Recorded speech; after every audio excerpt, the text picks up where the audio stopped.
Good morning. And just before we came to air, I was getting a coffee at a kiosk at this conference center, and I asked an American guy who was right next to me, what brought you here to Riyadh? And he said, money. There is so much money at this conference center that is going in both directions. You've got Saudi companies that are investing in the U.S., American companies that are investing in Saudi Arabia.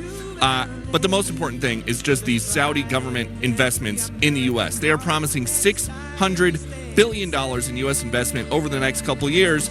This conference would be a good place to start explaining what exactly that is going to look like. And there's just a lot more to the U.S. and Saudi relationship now than just security guarantees and oil sales. The Crown Prince wants Saudi Arabia to be a major player on the world stage, and they are. So we expect the next couple days to look like this when it comes to investment in the U.S. Saudi Arabia's got the $600 billion pledged over the next 4 years. Qatar has $200 to $300 billion expected to be announced on this trip. Plus, you got the $400 million jumbo jet. And then when we get to the United Arab Emirates, they say $1.4 trillion pledged to the U.S. over the next 10 years. I have traveled the world with President Biden and been to many international conferences with him. They were all political conferences. This is not a political conference. This is a business conference, and it is key to the third pillar of the Trump platform. He's already got Doge looking at savings. He's got the tariffs looking to level the playing field. And now here, he's got international businessmen and the leaders of Gulf states promising huge checks to the United States and companies there. Back to you. Hey, Peter, can you give me an idea of how this is facilitated? For example, Well, thank you very much. It's an honor to be here. What a great place. What a great place, but more importantly, what great people. I want to thank His Royal Highness, the Crown Prince, for that incredible introduction. He's an incredible man. Known him a long time now. There's nobody like him. Thank you very much. Appreciate it very much, my friend. And it's a tremendous honor to return to this beautiful kingdom and be welcomed back with such extraordinary generosity and warmth. I've never forgotten the exceptional hospitality showed to us by King Solomon, who's just, we talk about a great man. That is a great man. That is a great man, a great family. And that visit took place exactly 8 years ago. The graciousness of the royal family and the Saudi people is really unsurpassed, no matter where you go. Let me also thank the countless ministers, government officials, business leaders, and distinguished guests for that warm welcome. Very warm, and I know so many of you. I'd like to call out all of your names, but we have a lot of problems. We'd be here for a long time. We don't want that, so don't be upset. With this historic state visit, we celebrate more than 80 years of close partnership between the United States and the Kingdom of Saudi Arabia. Ever since President Franklin Roosevelt met with King Solomon's father, King Abdul Aziz, aboard the USS Quincy in 1945, the U.S.-Saudi relationship has been a bedrock of security and prosperity. Today we reaffirm this important bond, and we take the next steps to make our relationship closer, stronger, and more powerful than ever before. It is more powerful than ever before.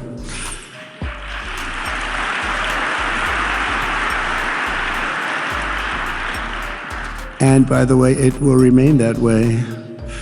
We don't go in and out like other people. It will remain that way.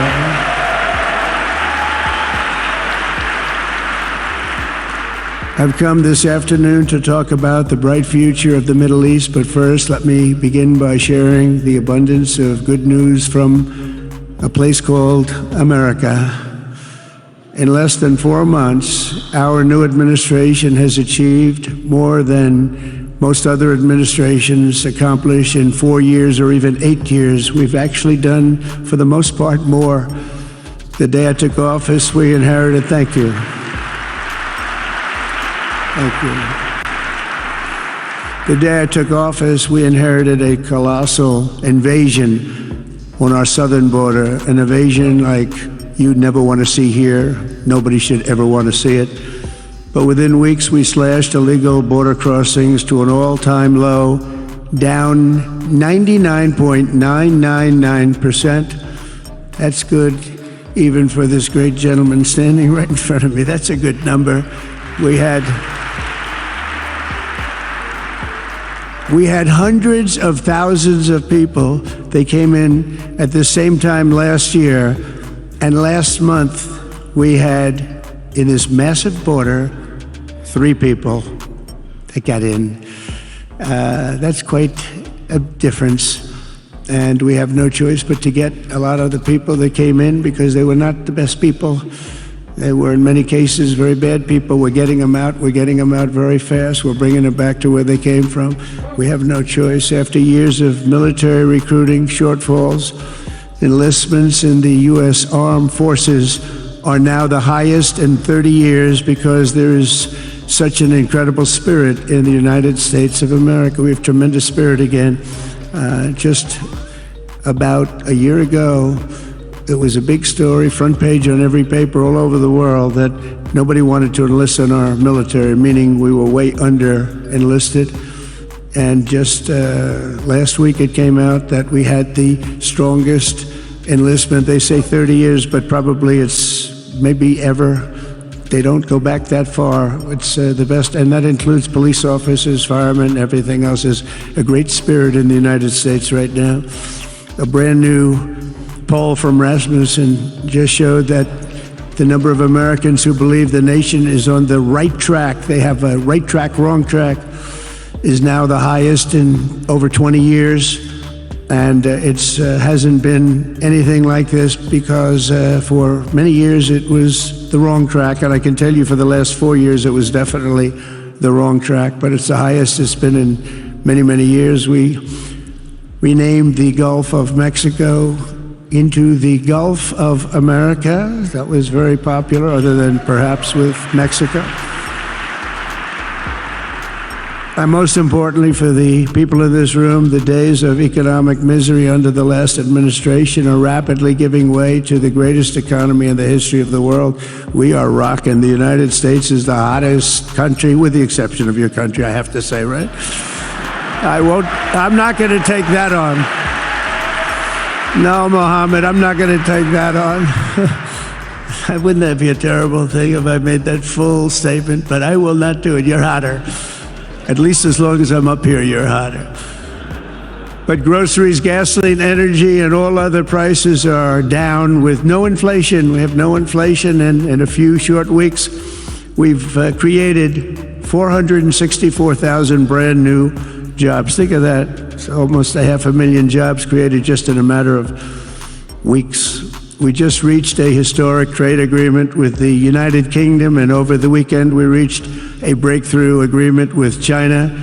Both outstanding deals. China's agreed. We have to get it down. We have to get the little details down. And Scott, you're going to work on that very hard, but China's agreed to open up to the United States for trade and everything else. But they have to do it, so we'll see what happens. But we had a very, very good meeting with both of those countries. We are cutting 10 old regulations for every new regulation. We're getting rid of all of the red tape that is so many, frankly, countries, as they get older, they develop a lot of red tape, and we're getting rid of it. We're getting rid of it at record levels. And I'm pleased to report that the United States Congress is on the verge of passing the largest tax cut and regulation cut in American history. We think we're in good shape to get that. And if we get that, that will be like a rocket ship for our country. In the first quarter of the year, the investment in America was up an astounding 22%. More than $10 trillion of new investments have been announced or are coming just since the election on November 5th. So think of that. In a very short period of time, we have over $10 trillion, and it could be much higher than that. Not everybody comes to the White House to have a news conference that they're going to be opening up in America, but they're all coming in at numbers that we've never seen before. If you take a look at other presidencies, They wouldn't do $1 trillion sometime in years. We did this in essentially 2 months because you have to say we got into office and they gave me about a month to clean up and fix up the Oval Office. And after that, we started working. And the money is pouring in, the jobs are pouring in, the companies are pouring into our country like we've never seen before. There's never been anything like it. And we let other people tariff us into losing a lot of money and a lot of jobs, and now we're tariffing them, and it's at a level that nobody's seen. It's a level that is making us a very much different country and a very different Republican Party. We won a tremendous victory in November. We won all 7 swing states, the popular vote by millions and millions of votes. The Electoral College, we won by 312 to 226. Remember, they said, well, we could get to 270. No, we got to 312. That's a big difference. And very importantly, we won counties throughout the United States, 2,660 to 451. That's why when you look at a map, they're all red. The whole country is red. Red stands for Republican. From the moment on and from the moment we started, we've seen wealth that just poured and is pouring back into America. Apple is investing $500 billion. NVIDIA is investing, and I see my friend is here, Jensen. That's very good, wherever you may be. Thank you very much, because he's putting in $500 billion. TSMC is investing. Where is Jensen, by the way? Where is he? He's standing here. Where is he? I just saw Beth. Thank you very much, Jensen. I mean, Tim Cook isn't here, but you are. What a job you've done. He said he's got 99% of the chip market. I don't know. That's not easy to beat, but what a job you've done. Thank you. We are proud to have you in our country. You know that. Thank you for the investment. TSMC is investing $200 billion, and with this trip, we're adding over $1 trillion more in terms of investment into our country and buying our products. And you know, nobody makes military equipment like us. We have the best military equipment, the best missiles, the best rockets, the best everything, best submarines, by the way, most lethal weapon in the world. In addition to purchases of $142 billion of American-made military equipment by our great Saudi partners, the largest ever. This week there are multi-billion-dollar commercial deals with Amazon, Oracle, AMD, they're all here, Uber, Qualcomm, Johnson & Johnson, and many, many more.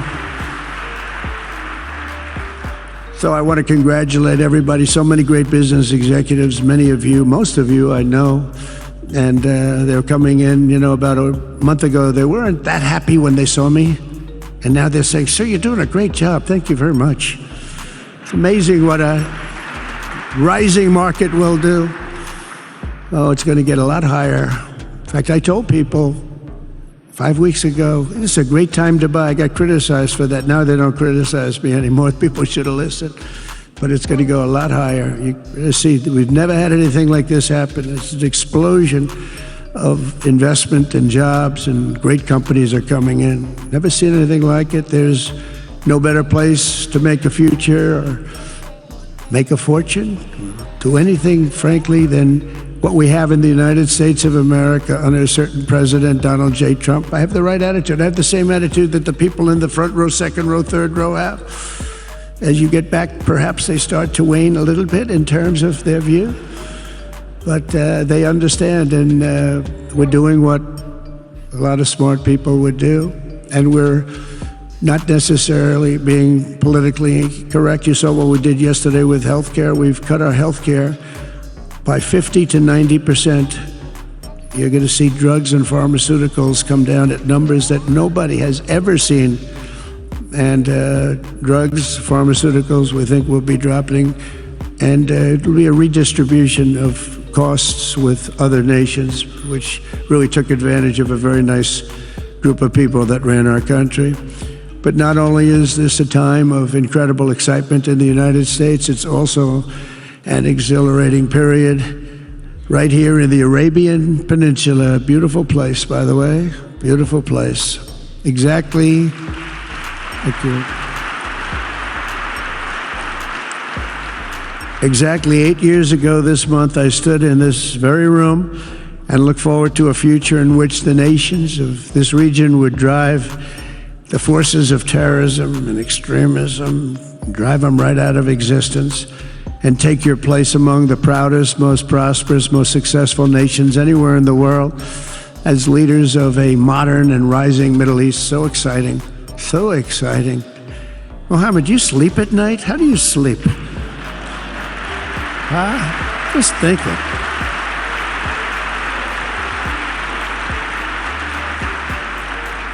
What a job. He tosses and turns like some of us. Tosses and turns all night. How do I make it even better all night? It's the ones that don't toss and turn. They're the ones that will never take you to the promised land, won't they? But you have done some job. True. But critics doubted that it was possible what you've done. But over the past 8 years, Saudi Arabia has proved the critics totally wrong. The transformation that has occurred even by these incredible business leaders. I mean, you had the biggest leaders in business anywhere in the world standing right before us. But the transformation that has occurred under the leadership of King Salman and Crown Prince Mohammed has been truly extraordinary. Such a thing has, I don't think, ever happened before. I've never seen anything at that scale happen before. And I guess, maybe you could say the United States is doing pretty well too, but I don't think too many people have seen that happen before. Majestic skyscrapers, the towers that I see, the difference between now and 8 years ago. And 8 years ago was very impressive, but the towers that I see rising, some of the exhibits that I was shown by Mohammed, what I've seen there is just an amazing, it's an amazing process, amazing genius of so many people, architecture, but I have a feeling I know where many of those ideas came from. Happens to be sitting right in this room right before me, but the towers and all of the different, I've seen a lot of different towers. I didn't think there's any version of a tower that I haven't seen in one form or another. I just passed 4 exhibits. I have never seen anything like any of them. So it's going to be very exciting. And they sit among the ancient wonders of a growing and exciting city. It's really amazing. Riyadh is becoming not just a seat of government, but a major business, cultural, and high-tech capital of the entire world. The World Cup is here. Johnny, just stand up, Johnny. Johnny, thank you, Johnny.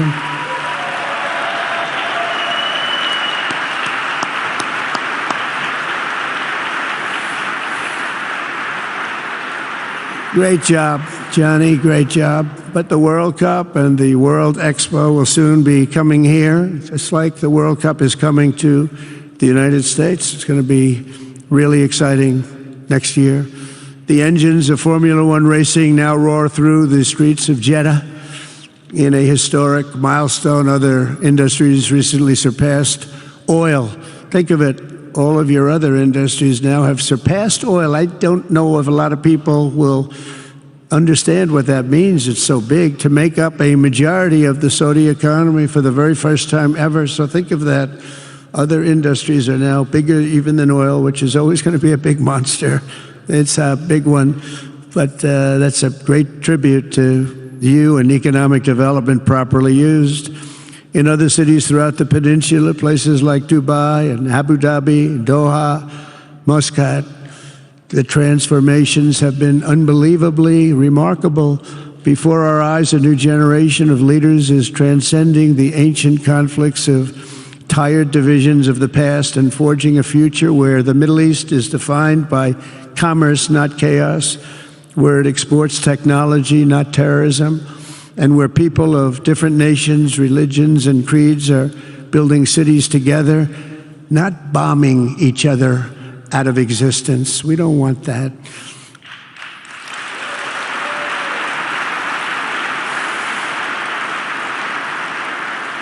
And it's crucial for the wider world to note this great transformation has not come from Western interventionists or flying people in beautiful planes giving you lectures on how to live and how to govern your own affairs. No, the gleaming marvels of Riyadh and Abu Dhabi were not created by the so-called nation builders, neocons, or liberal nonprofits like those who spent trillions and trillions of dollars failing to develop Kabul, Baghdad, so many other cities. Instead, the birth of a modern Middle East has been brought by the people of the region themselves, the people that are right here, the people that have lived here all their lives, developing your own sovereign countries, pursuing your own unique visions and charting your own destinies in your own way. It's really incredible what you've done.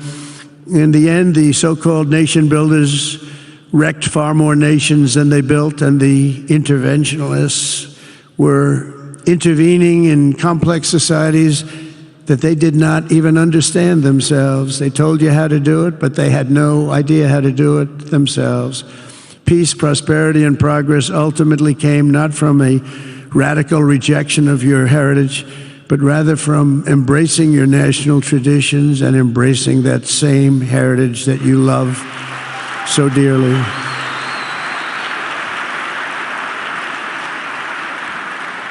And it's something only you could do. You achieved a modern miracle, the Arabian way. That's a good way.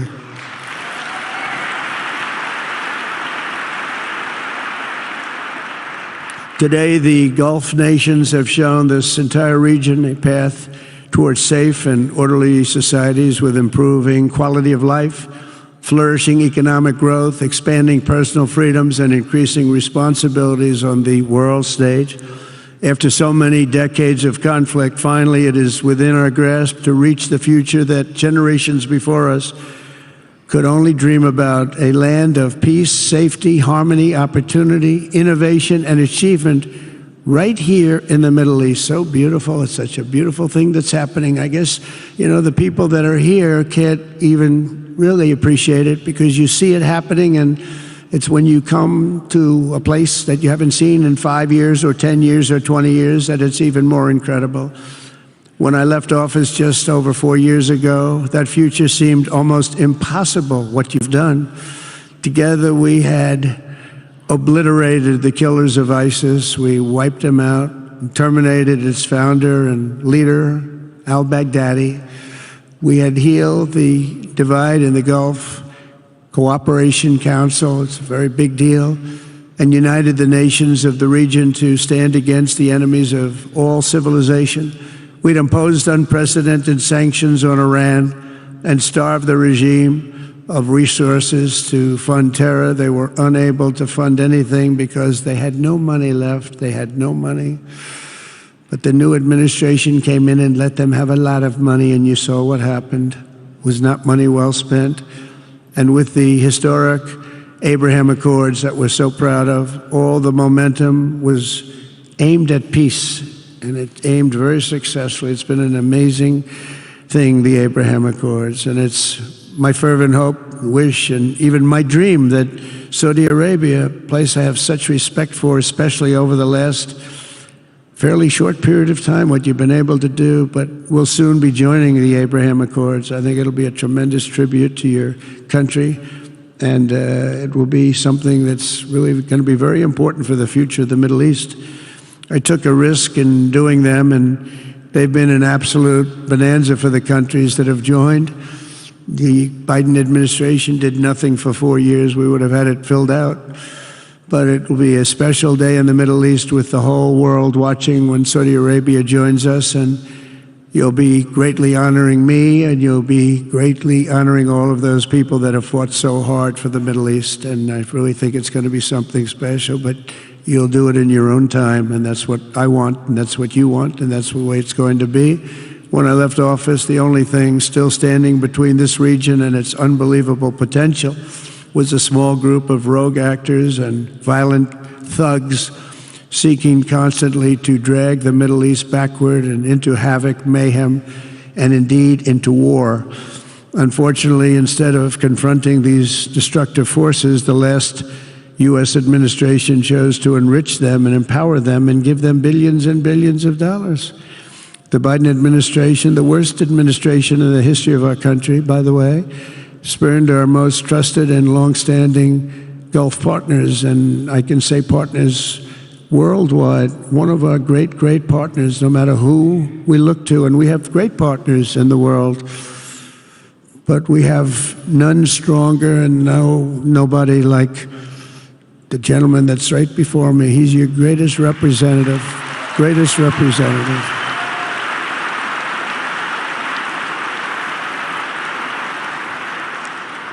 And if I didn't like him, I'd get out of here so fast. You know that, don't you? He knows me well. I do. I like him a lot. I like him too much. That's why we give so much, you know?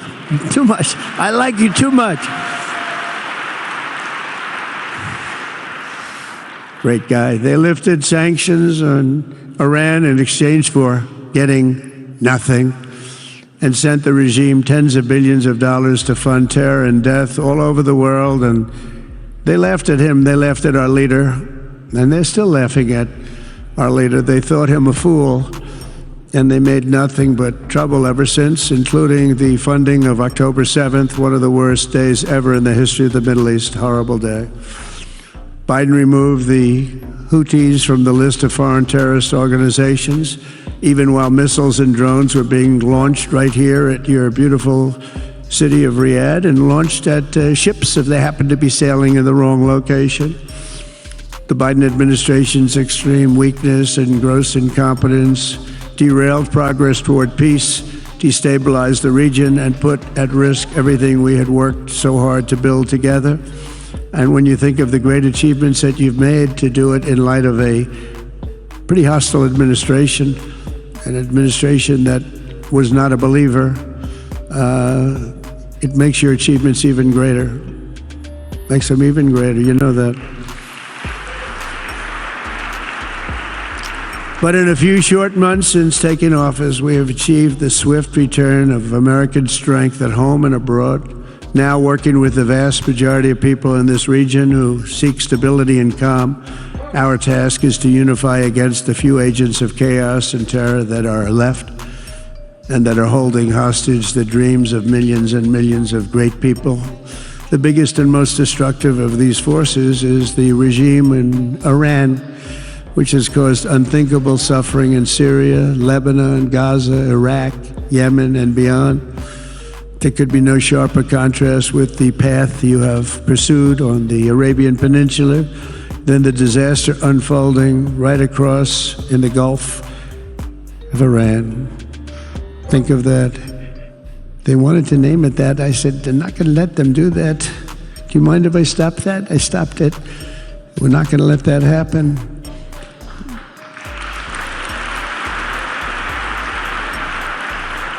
While you have been constructing the world's tallest skyscrapers in Jeddah and Dubai, Tehran's 1979 landmarks are collapsing into rubble and dust. They had it going for a little while under a much different system, but those buildings are largely falling apart, falling down, while you're building some of the world's biggest and most incredible infrastructure projects. Buildings, all sorts of things you're building that nobody's ever even seen before. Iran's decades of neglect and mismanagement have left the country plagued by rolling blackouts lasting for hours a day. All the time you hear about it. While your skill has turned dry deserts into fertile farmland, Iran's leaders have managed to turn green farmland into dry deserts as their corrupt water mafia, it's called it the water mafia, causes droughts and empty riverbeds. They get rich, but they don't let the people have any of it. And then, of course, there's the key difference at the root of it all. While the Arab states have focused on becoming pillars of regional stability and world commerce, Iran's leaders have focused on stealing their people's wealth to fund terror and bloodshed abroad. Most tragic of all, they have dragged down an entire region with them. Countless lives were lost in the Iranian effort to maintain a crumbling regime in Syria, Look at what happened with Syria. In Lebanon, their Hezbollah proxies have pillaged the hopes of a nation whose capital, Beirut, was once called the Paris of the Middle East. Can you imagine? All of this misery and so much more was entirely avoidable, absolutely avoidable. And Mohammed knew that. He knew that. Smart people knew that. If only the Iranian regime had focused on building their nation up instead of tearing the region down. Yet I'm here today not merely to condemn the past chaos of Iran's leaders, but to offer them a new path and a much better path toward a far better and more hopeful future. As I've shown repeatedly, I am willing to end past conflicts and forge new partnerships for a better and more stable world, even if our differences may be very profound, which obviously they are in the case of Iran. I have never believed in having permanent enemies. I am different than a lot of people think. I don't like permanent enemies, but sometimes you need enemies to do the job, and you have to do it right. Enemies get you motivated. In fact, some of the closest friends of the United States of America are nations we fought wars against in generations past, and now they're our friends and our allies. I want to make a deal with Iran. If I can make a deal with Iran, I'll be very happy if we're going to make your region and the world a safer place. But if Iran's leadership rejects this olive branch and continues to attack their neighbors, then we will have no choice but to inflict massive, maximum pressure, drive Iranian oil exports to zero, like I did before. If you know that, they were a virtually bankrupt country because of what I did. They had no money for terror, they had no money for Hamas or Hezbollah, and take all action required to stop the regime from ever having a nuclear weapon. Iran will never have a nuclear weapon.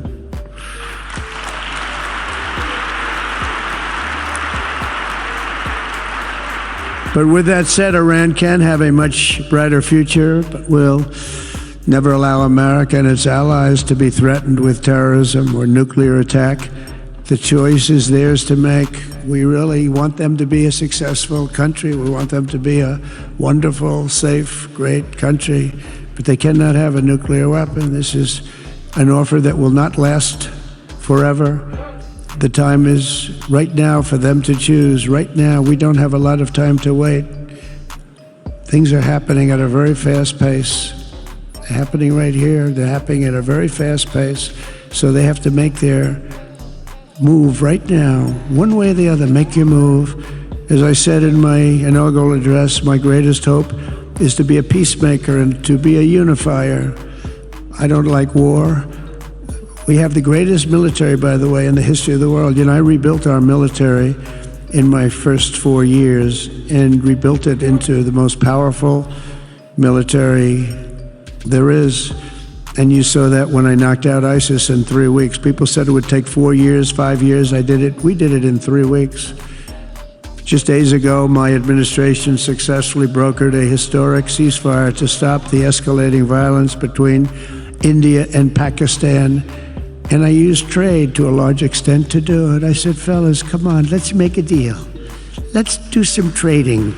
Let's not trade nuclear missiles. Let's trade the things that you make so beautifully. And they both have very powerful leaders, very strong leaders, good leaders, smart leaders. And it all stopped. Hopefully it'll remain that way, but it all stopped. I was very proud of Marco Rubio, all of the people that worked so hard. Marco, stand up. What a great job you did on that. Thank you, J.D. Vance, Marco. The whole group worked with you, but it was a great job.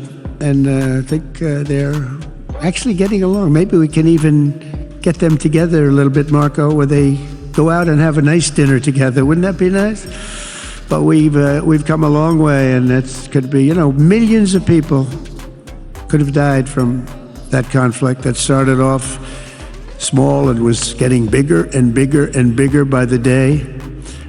I've also been working relentlessly to end the terrible bloodshed between Russia and Ukraine, and very importantly, talks are being held in Turkey later this week, probably on Thursday, and they could produce some pretty good results. Our people are going to be going there. Marco's going to be going there. Others are going to be going, and we'll see if we can get it done. 5,000 people, young people for the most part, soldiers from Ukraine, soldiers from Russia. They're not from here and they're not from the United States, but they're souls. They're souls. I think usually, mostly, they're young, beautiful souls that left their parents waving goodbye, left their brothers and sisters. Goodbye, I'll see you soon. And they got blown to pieces. 5,000 on average a week are dying. And people are dying elsewhere in the region, but tremendous numbers like we haven't seen since World War II are dying. And I want to stop it. I want to stop it. It's a horrible war. Would have never happened if I were president. That's a war that would have never happened. October 7th would have never happened if I were president, because Iran had no money to pay Hamas or anybody else. They had no money. They were not looking to take care of them. They had to take care of themselves. They had no money. We stopped their oil effectively with the embargoes and sanctions. But let me take this opportunity to thank the Kingdom of Saudi Arabia for the constructive role that you've played in facilitating the Ukraine talks. And it really is, you've been amazing. You've made everything available to us. Thank you very much. Thank you. And if we get that settled, we'll pay a special tribute to what you've done. You really did lay a great groundwork. Thank you very much. Appreciate it. The West should not be dragging itself backward into another endless war in Europe, yet another endless war. We should stop the killing and work together to address the biggest long-term threats as one unbeatable team. Think of us as an unbeatable team. I mean, when you look at what you've done here, that's much more difficult than stopping stupidity. Think of it. It's stupidity. What you've done is much more difficult, and you did it better than anybody else has ever done it. As President of the United States, my preference will always be for peace and partnership whenever those outcomes can be achieved. Always. It's always going to be that way. Only a fool would think otherwise. In recent years, far too many American presidents have been afflicted with the notion that it's our job to look into the souls of foreign leaders and use U.S. policy to dispense justice for their sins. They loved using our very powerful military, and now it's really the most powerful it's ever been. We just are getting a budget approved, $1 trillion, highest budget we've ever had in history for military, $1 trillion. And we're getting the greatest missiles, the greatest weapons. And, you know, I hate to do it, but you have to do it because we believe in peace through strength. You have to have the strength, otherwise bad things could happen. But hopefully we'll never have to use any of those weapons. Seems to be an awfully big waste of money if you're never going to use them, but hopefully we'll never have to use them, because the destructive power of some of those weapons are like nobody's seen before. I believe it is God's job to sit in judgment, my job to defend America and to promote the fundamental interest of stability, prosperity, and peace. That's what I really want to do. I will never hesitate to wield American power if it's necessary to defend the United States or to help defend our allies.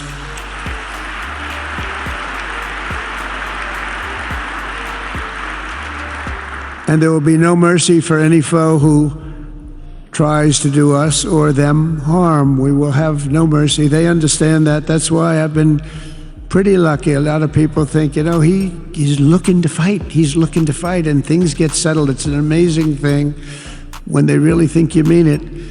But we do. We have the greatest military, the strongest military, stronger than any. Nobody's even close. We have the best weapons in the world.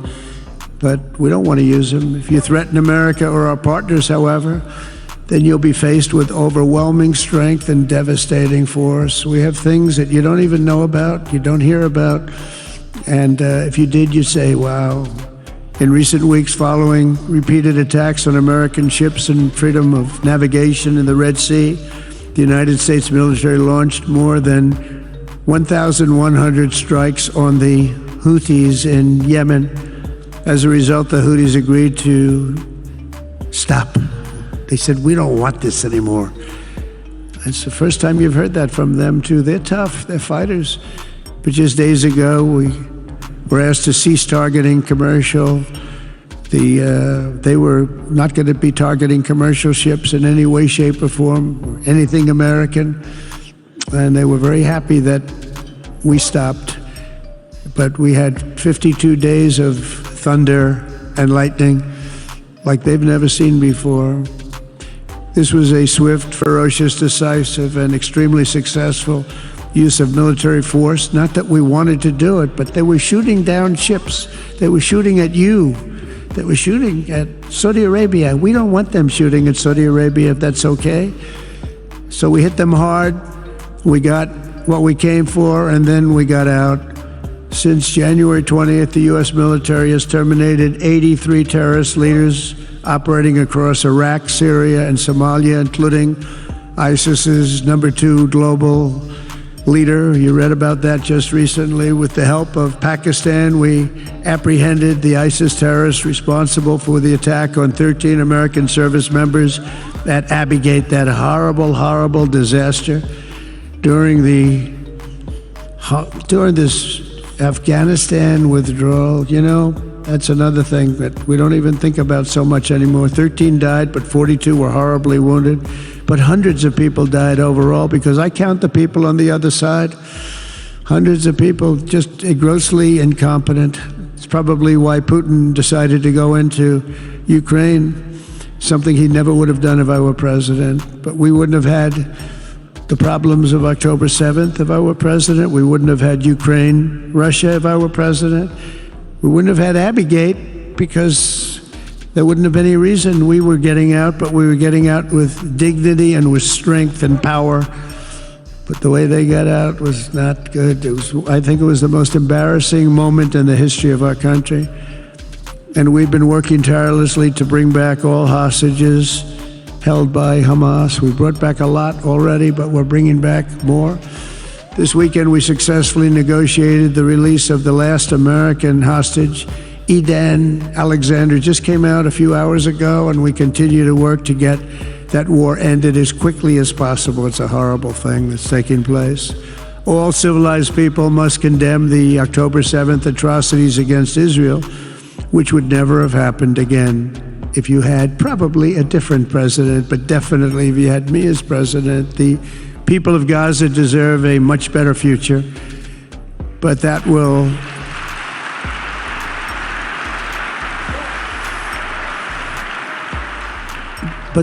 or can not occur as long as their leaders choose to kidnap, torture, and target innocent men, women, and children for political ends. The way those people are treated in Gaza, there's not a place in the world where people are treated so badly. It's horrible. After years of suffering, two of the nations most ravaged by terror are finally beginning to end their long nightmares under the new generation of leaders. In Lebanon, where a friend of mine has just become the ambassador. He's going to be great. I said, that could be a very dangerous job. He said, I was born there. I'm Lebanese. I love that country.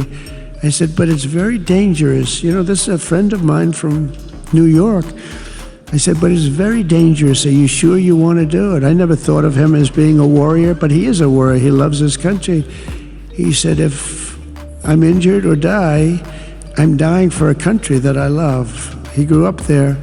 It's horrible what's happened in Lebanon, but you have a great ambassador, I can tell you that. In Lebanon, which has been endlessly victimized by Hezbollah and their sponsor, Iran, a new president and prime minister brought the first real chance in decades for a more productive partnership with the United States, and we're going to work with their new ambassador and everybody else, Marco, and we're going to see if we can really help them out and let them get over that very high grid that they're going to have to get over.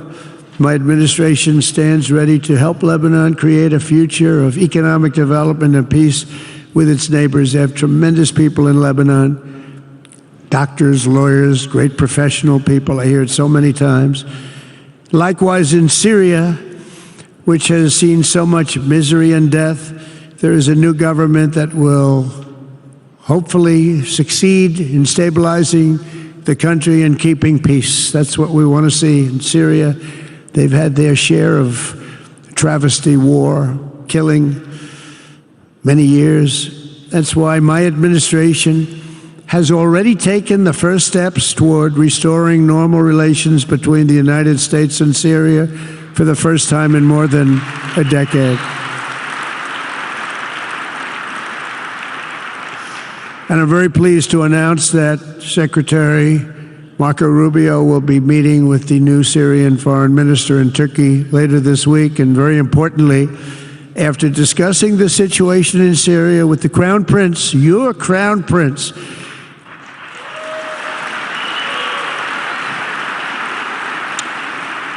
and also with President Erdogan of Turkey, who called me the other day and asked for a very similar thing, among others, and friends of mine, people that I have a lot of respect for in the Middle East. I will be ordering the cessation of sanctions against Syria in order to give them a chance at greatness.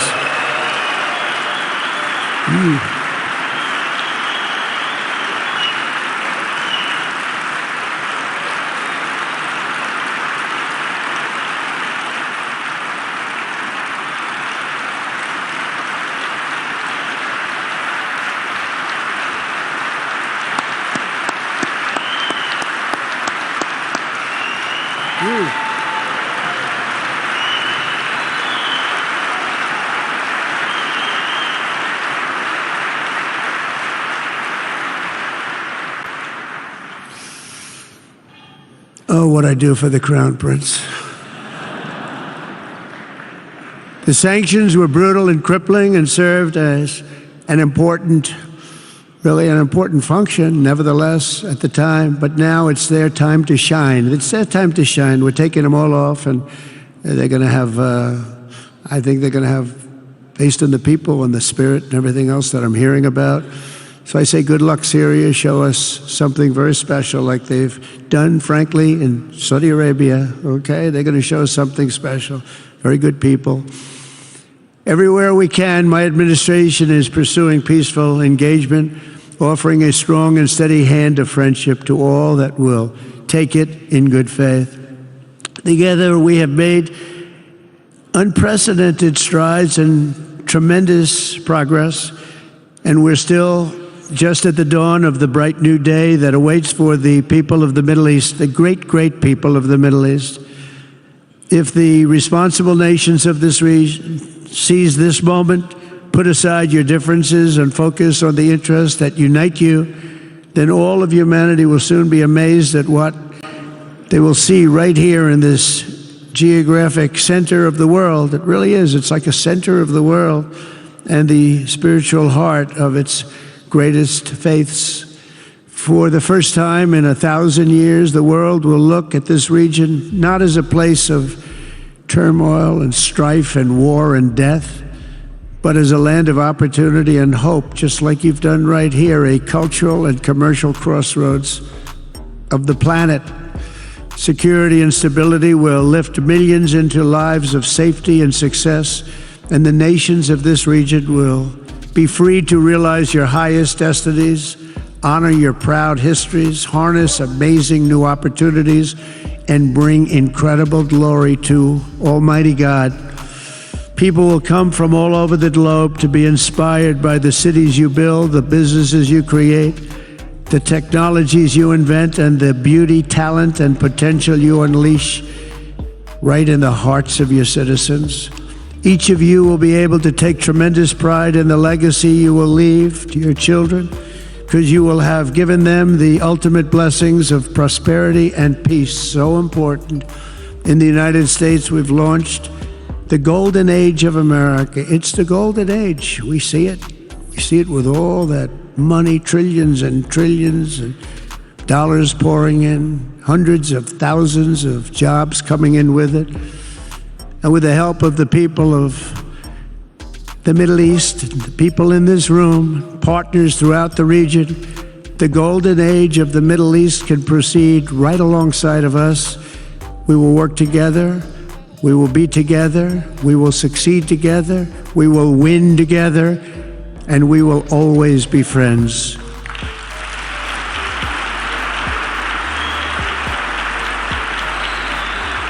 Thank you.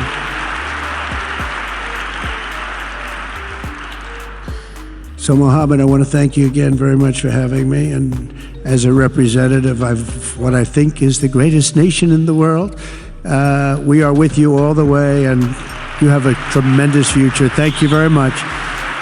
And please pay my respects to your father. Thank you very much. Thank you.